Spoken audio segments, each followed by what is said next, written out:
మరి ఉత్తరం చూద్దామండి. ఈమెయిల్ ద్వారా జ్యోతి రాస్తున్నారు. మనం రోజు 3 పూటలా తినే ఆహారాన్ని భగవంతుడికి నైవేద్యంగా అర్పించవచ్చునా తెలియచేయగలరు అంటూ రాస్తున్నారు. ముందు వారికి ధన్యవాదాలు చెప్పాలి. 3 పూటలా భోజనం చేస్తున్నందుకు. 3 పూటలా భోజనం చేస్తున్నాడు అంటే చాలా ఆరోగ్యంగా ఆ వ్యక్తి ఉన్నాడు అని. ఇవాళ రోజున 2 పూటలకే భోజనము అనేది చాలా మటుకు పరిమితమైంది. అయితే 3 పూటలు చేయనివ్వండి, 5 పూటలు చేయనివ్వండి, ఎన్నిసార్లు చేసినా భగవంతుడికి నివేదన చేయొచ్చు. దీంట్లో దోషం ఏమీ లేదు.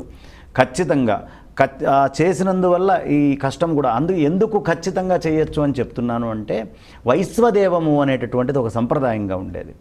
భార్య ఉన్నంత దాకా అగ్నిహోత్రులు, ఆహితాగ్నులైనటువంటి మహాపండితులు వైశ్వదేవం చేస్తారు.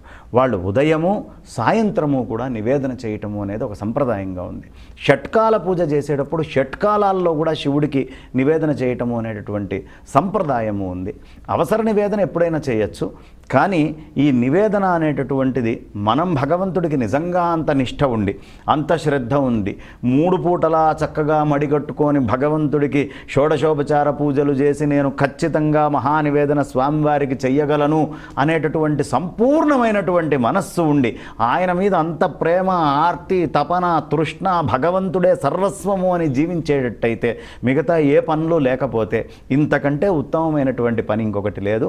ఖచ్చితముగా 3 పూటలా భగవంతుడికి నివేదన చేసి భోజనం చేయొచ్చు. ఇందులో ఎలాంటి దోషము లేదు. ఖచ్చితంగా చేసుకోవచ్చు.